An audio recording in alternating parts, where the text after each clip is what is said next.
you Is in a that marching band? Why are you blowing a horn? is that the fire? What's the fire hall? Can you give me the fire hall? Like, what do they do when they I slide down mean, the pole? well, you talking about like a fireman? Yeah. What's the little? Isn't there like a cowbell or something in there? Is it? I don't know. That's Ghostbusters. No, like we need to figure this out. No, I'm trying to tell you that there's just fire content coming. Okay, all right. Should Well, we use fire? Is I that know you generation? like to go to Vegas and play some cards. So in your honor, I'm letting you know that we're kicking this show off with a dealer's choice. Ooh, okay. And I mean player's choice. You're the But player. yeah, I'm the you're GM. dealing. All So right, let's player's choice. We can start fantasy. We can talk University of Michigan. Fine. Oh Well, we wow! can talk a little NBA EuroLeague. Short little bit, not a lot Wow! of Wow! Wow! content. Wow. Just, a little cold open. What mesh well? Because I want two of those three. I want NBA EuroLeague Okay. just because with the sale of the Blazers recently, I think there's some Did interest there. Blauhaus get his cut? I don't know. I don't know if the Moto Center actually came with it. If they actually own the lease outright, or if they, I don't know. Could you imagine if NBA, Blauhaus was the buyer and the seller? ooh, double end it. They call that double Or the ending it. listing agent and the selling agent? Yes. Yeah. You'd have to know a lot of people. Let's do NBA EuroLeague, and then Let's start out there. You can tell me yeah. what you want later. Okay. EuroLeague. I I don't know where my head has been, probably in like shucking oysters and buttery lobster because I Ooh. just got back from Maine. But Wait. every time you talked about expansion, Hmm. I'm like, what are you talking about? What are you reading? Because I'm not seeing it. And finally, yesterday, I saw it for the first time and have some clarity on what they want. So I want to clear up any confusion. Please. Adam Silver would like to develop a new league Hmm. in Europe, not Hmm. expansion. He's not going to put a team in Rome or Europe that flies here. It's a new league. And with that, I think the G League's got to be gone. I think your second league is your Euro League where you develop players. The Europeans have a system. They get them young at like 14, like soccer players, and they train them until they're ready to get to the NBA. So for those players that stay in the States that are American that can't get to the NBA after college or whatever, you send them to the Euro League. That is your new minor league system. It's not new, is it? I mean, you go ask any player, good D2 player that can't make it in the NBA. That's obvious. Where do you go? You go overseas and you make it. And some make it careers out of it, long leagues or long careers, big or long careers. The same. So there shouldn't be like, since there's already been a precedence, these players, to your point, who are American, playing collegiate basketball here, shouldn't have an issue going. In fact, there should be almost some sort of mentorship or guidance that players can do, or maybe a coach that is American that can help these guys. I agree with you. I absolutely, because then it's cross pollination. You get the best American players that are on an NBA roster playing against or with the best Europeans who aren't yet on an NBA roster as well. So it's a couple years away. Adam Silver's touring around. He's meeting with several teams that exist today. But here's where I want to go with it. I think it starts out is the Euro League is the minor league. You get them young, you develop them. I could see this becoming a competitive league where some people don't want to leave Europe. They don't want to leave Rome. They don't want to leave Paris. And then it turns into like in football where you have the English Premier League and then you have La Liga. And then those are two powerhouses. Then you have the Champions League. So I want a Euro League in NBA. The winners of that play, and we finally have a world champion in basketball. I like that concept. I love it. And what I also think you might see is like in football, when you have a wonderful player that you've developed and you're a lower end team, and someone wants to say Barcelona, Real Madrid, we like that player. How much do you like him? How much money do you have to give?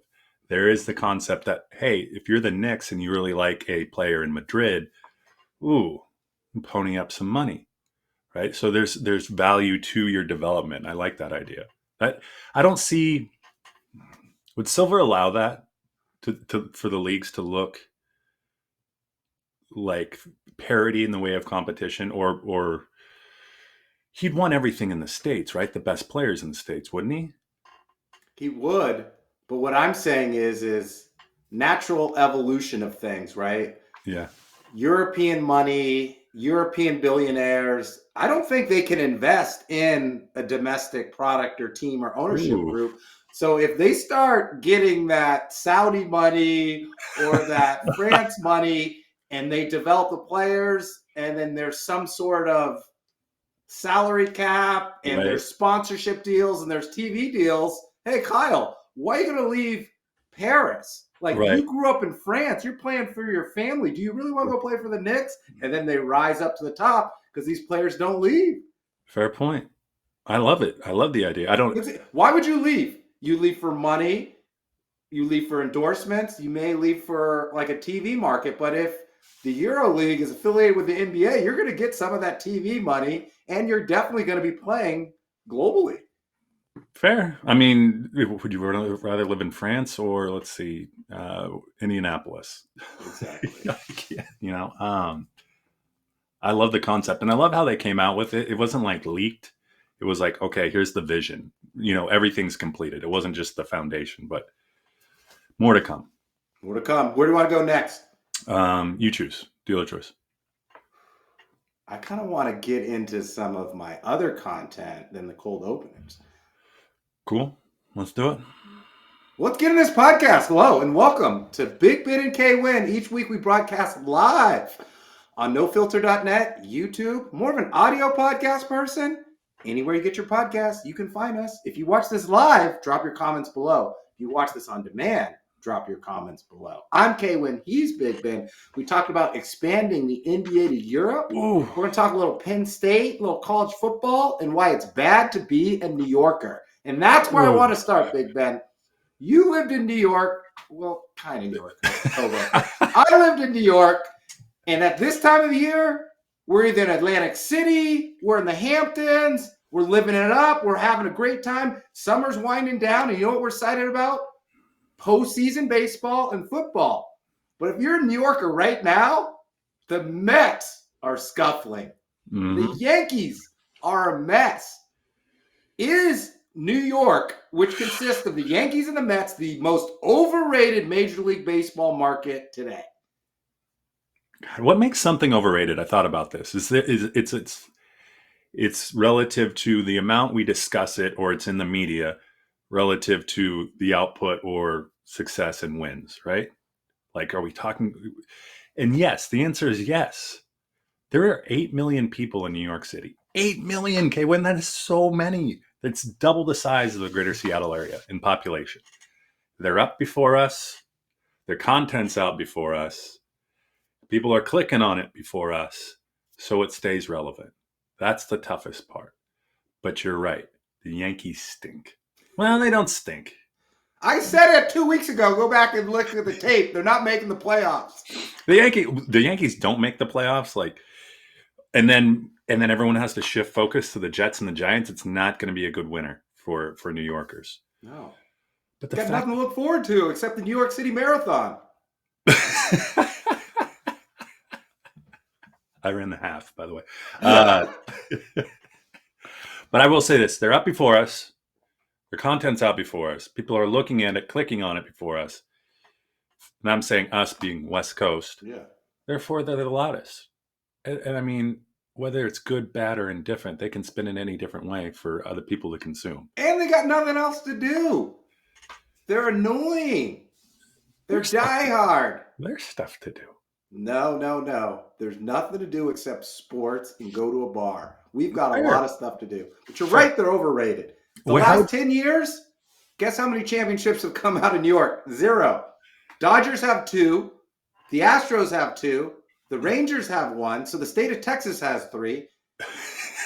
The Mets haven't won since 1986.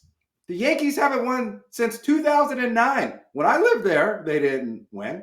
So why are we still talking about them?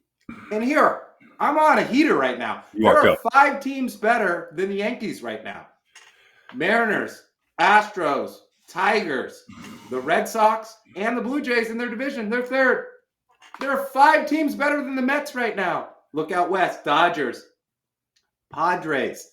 You've got the Brewers, who are the best team in baseball right now. They're playing like it. You got the Cubs. Then you got the Phillies.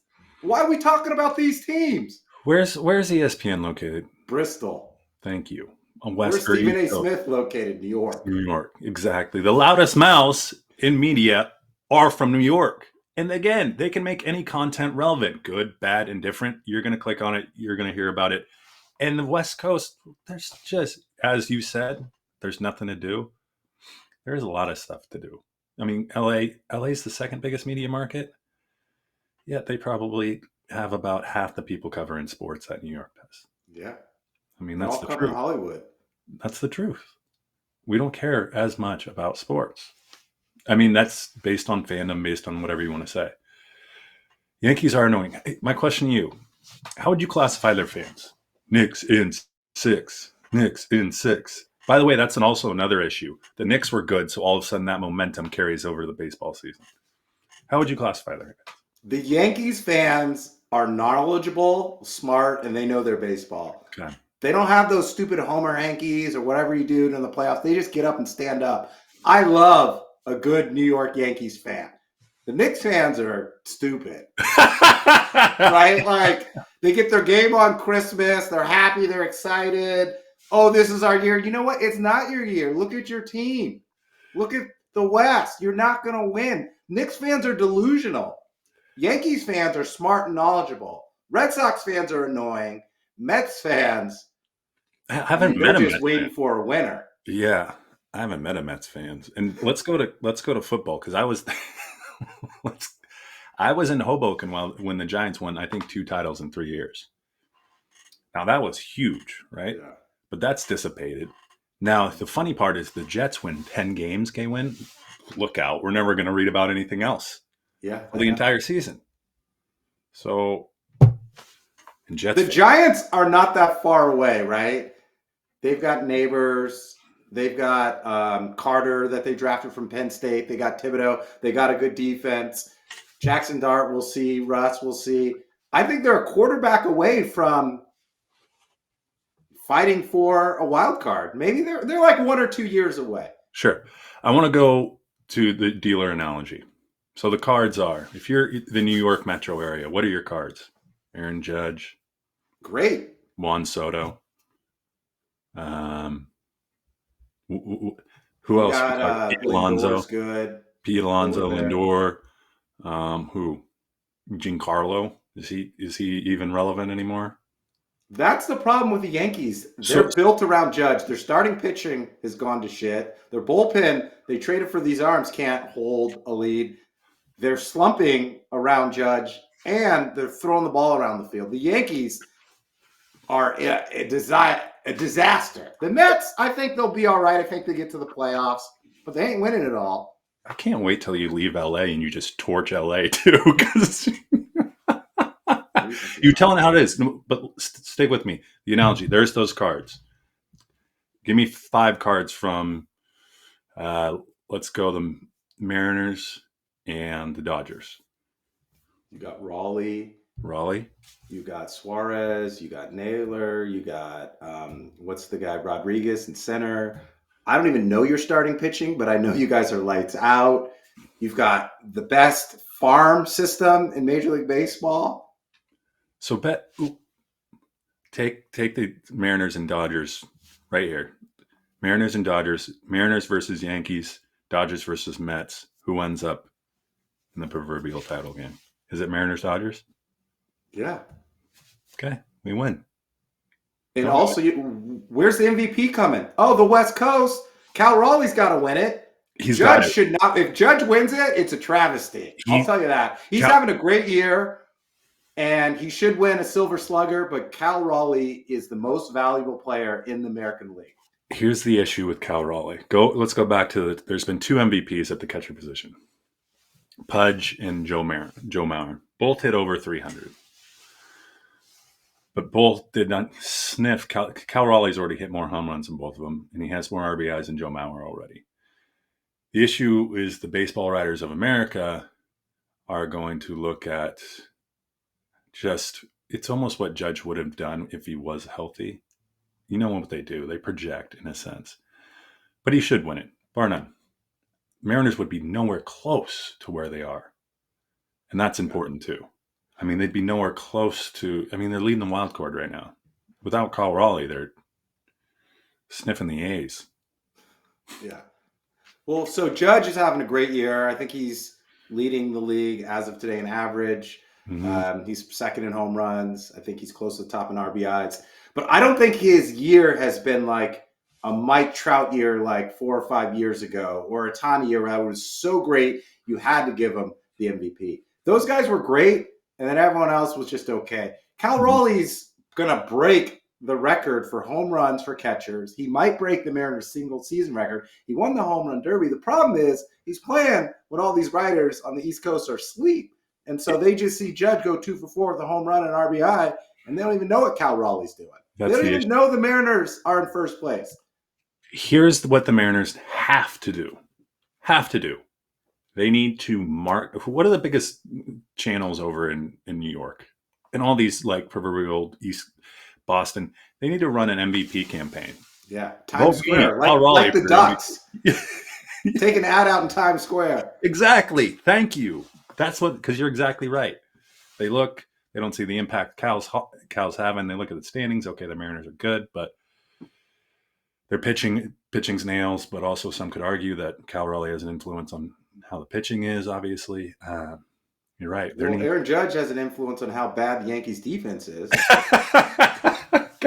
But you're right. I didn't even think about that. Cal's calling the game. He's a good defensive player. Judge is an okay defensive player. And he's got a great nickname, the Big Dumper. I mean, he's a 7-tool player if we're counting nicknames and influence behind the plate. That's what should go up. 7-tool player, first and only. Cal Raleigh, list all his wonderful stats, all the records he's already broken, and then just say MVP, check. Vote for him. How do you vote? Is it a little ballot and check it? What? We got to figure that out. Is it an X? Do you fill in the circle? You got to get the little Scantron and circle the symbol. Exactly. Make sure you did the right one. Yes. All right, moving on, because I got to pick up Theo here before 7. Let's stay out east, I guess. Yeah, Pennsylvania is East Coast. Ooh. Is this the year? Is this finally the year? Is Penn State going to break through, Big Ben? 3 reasons why not. 3. I can give you 3, maybe 5. All right, let's hear it. 1, karma. Okay. Sandusky. All Wow. that is still going to haunt. That's going to haunt Penn State. Like I don't know what you'd have to do in order to overcome that karma that sits with that. Let's just call it. I don't want to call it anything. That's reason 1. That's worse than Bartman. Far, you think? Jiminy Christmas. Yes, far worse than Bartman. And 2, they're 1-10 against Ohio State. You got to beat the best to be the best. And they haven't done that. And 3, James Franklin's bifocals. This is my this. I went back and I said, hey, quick search. Who's the last coach that actually won in bifocals? And they made reference to Jim Harbaugh and his Cartier buffs that he wore. Those don't count. The last one was Joe Paterno, of all people. James Franklin, get LASIK. Do something. These glasses that don't look like you have them on, just switch it up. That is my 3rd reason, Penn State. And my 4th is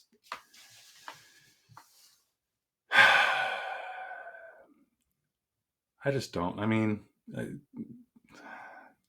you just don't like Penn State. It's not as bad as you like. I don't want to bury them like you buried the Yankees, but everyone because Pennsylvania is a big state, right? And they're the only thing going. Pittsburgh is the only kind of offshoot of what we'd call a good Division I program in Pennsylvania, right? So everyone's focus is on, and they're still riding the Joe Pa kind of train, and it's kind of like UW with the Don James era and how they won one national championship and maybe 2. Like they're riding that train still, and they get good recruits because all other football teams suck in the Northeast, so they get all the good ones. So it's like you should be really good, but you can't deliver in crunch time. Like and that's coaching. That is coaching.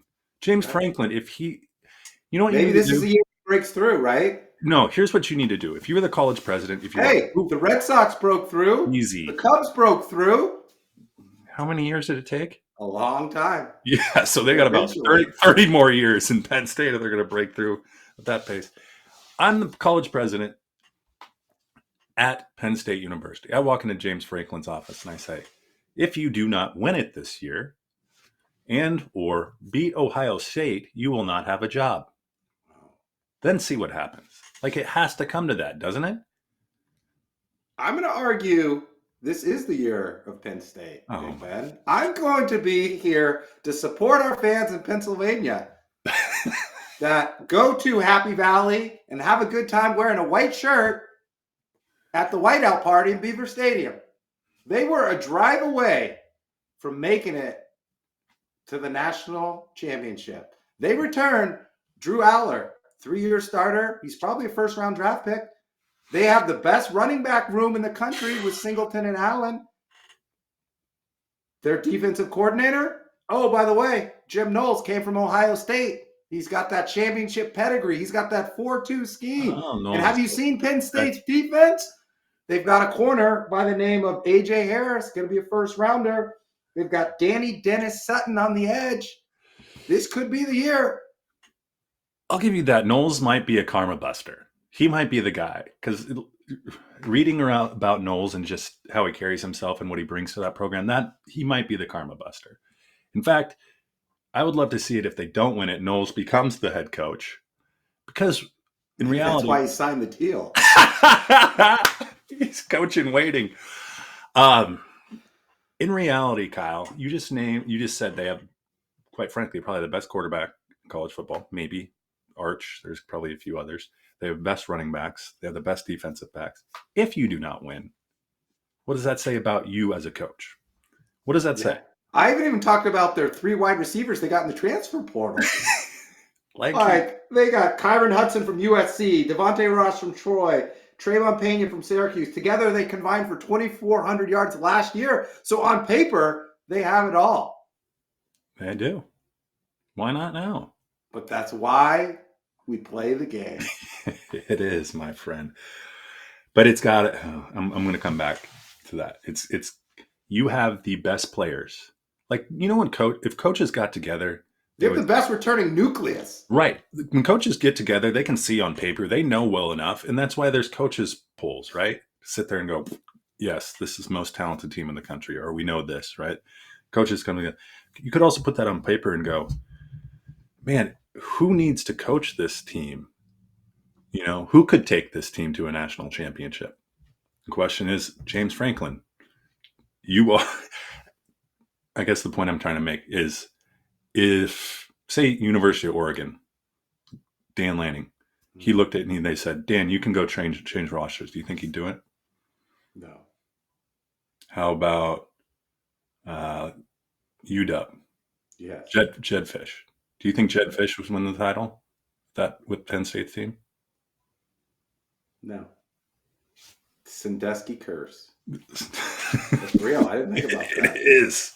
It's real. But Penn State is in the best position, in my opinion, at the beginning of the season because of Drew Aller, the quarterback. Agreed. Look at Ohio State. They don't even know who the quarterback is. Agreed. Oregon's got Dante Moore, 5-star from UCLA. We haven't seen what he's like. Arch, I think he'll be good. Georgia is trying to break in Stetson Bennett. Like, out of the top-tier programs, they have that dude who is going to be a first-rounder. LSU, I don't believe in Brian Kelly. Get him out of here. Franklin and Kelly, get them out of here. If someone said who's the least likely to coach LSU, I would say Brian Kelly. Like, he does not fit the mold of an LSU like Ed Orgeron does. Like that Ed Orgeron did. Willingness to bend the rules, out-recruit people, awesome. Brian Kelly, not so much. But he is where he is. Let's stick on Big Ten. Who's going to win the Big Ten? I mean, I think the odds right now to win the national title, who's odds-on favorite right now is I think Ohio State, It's Texas, Texas, excuse me, and then Ohio State, right? and then Penn State, I believe. Okay.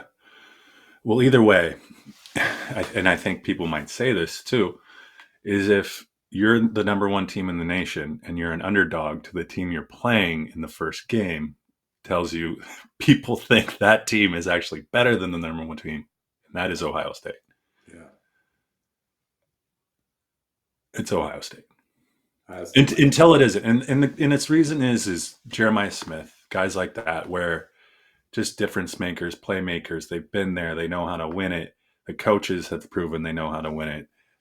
But like players buy in to what's taking place in the program. Until they're beaten, they're the best team in the country. And they're the best team in the Big Ten. I'm going Penn State versus Illinois, Big Ten title game. Illinois, 10-3 last year. They're looking good. They've got all the pieces. And you know what? They actually don't play. Wait for it. They don't play Penn State, Oregon, or Michigan. So I think they can sneak them. Oh! They got Luke Almeyer from Ole Miss, put up great year last year. I think Illinois slides in there. I always love the narrative. It's always got to be a dark horse, right? Yeah, I always love the narrative of like, why is your team going to be good? Because we don't play anyone. Like that's. I just said who's going to get to the championship game, right? Like Indiana. Almost Slide in there. Yeah, you're right. Indiana did the same thing. Big Ten's. I used to remember when, like, Big Ten. What did they say? Big Ten football was a handoff and clouded us in 4 yards. Yeah. It's changed a bit. Yeah. I mean, they've won the back-to-back natties. They're going for 3 straight. For everyone who says SEC hasn't won in a couple years. And a lot of these players are going to Oregon, Penn State, through the portal, and Ohio State. Georgia, Kirby Smart's a great coach, but I don't know if they can move the ball on offense. Yeah, people aren't sleeping on Georgia and Alabama. I mean, do you believe in Kalen DeBoer? So who's going to get fired first? Kalen, Franklin, or Brian Kelly? The Three Stooges? No. That's not fair to say. They're good coaches. Alabama, who is the offensive coordinator for the Seahawks? Who was the offensive coordinator for UW? Grubb. So Grubb's there, right? He's got his trusted advisor, if you would, there. DeBoer, I think, is doing what Mike Price would have done if they let him be coach instead of running him out of town before he was the coach. And that's strip clubs. Yes, that is actually what they did. They took him to. There should be a 30 for 30 on Mike Price's time at Alabama. But I will say, I think you talk about fits, like cultural fits, kind of stuff. Like some would say Urban Meyer fit better at Florida than he did at Ohio State. You know, like that. I don't know if DeBoer is kind of this long-standing Bama guy. I don't know. I feel like he's I don't even know if there's any more West Coast teams with all this realignment, but he just feels like a West Coast offense, West Coast kind of guy, right? Like throw him into, I don't know. He feels USC. like maybe he ends up at USC. No, you can't ride UW to drop down. No, I think he's like he'll end up. I mean, where was he before? He was only kind of. He was at Indiana. Minot Strait? No, he wasn't. Was he? Yeah, because that's why Penix went to UW. Oh, fair. Okay. So I think he goes back to like Minnesota. That would be like that's where he's headed. Brian Kelly, I don't know. I could see him at Northwestern. Okay. And then who's the third? Franklin? Yeah.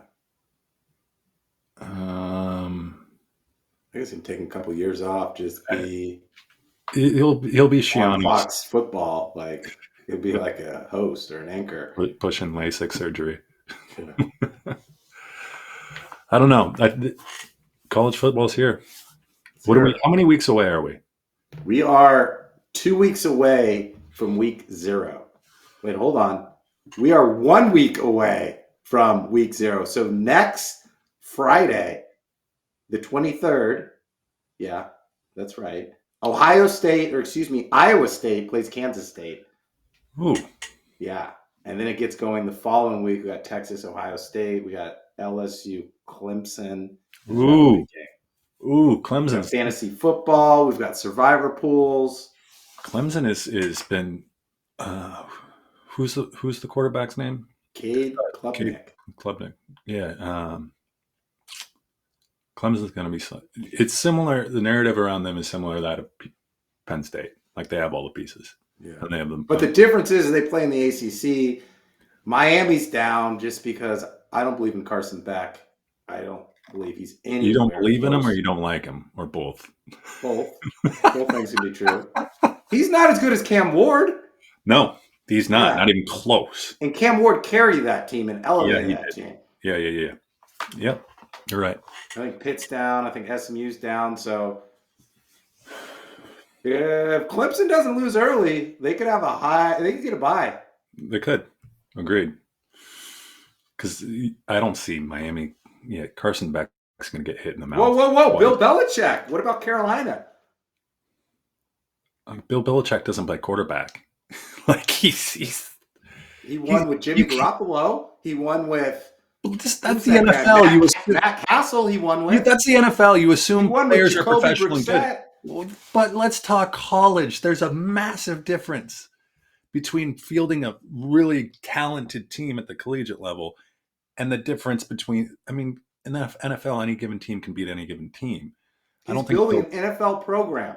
Him and his 14-year-old girlfriend. Sorry, I'll cut that out. Him and his 28-year-old girlfriend are building an NFL team out there. God, you got me riled up for football.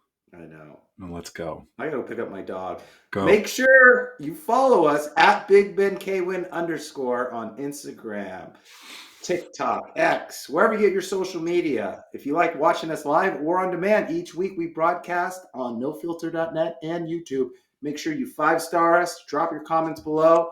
And you know what? We might read your comments, even if you troll us. We might give you a little shout out. I prefer trolling. Like, if you say awesome job, I'm assuming you didn't watch the whole thing.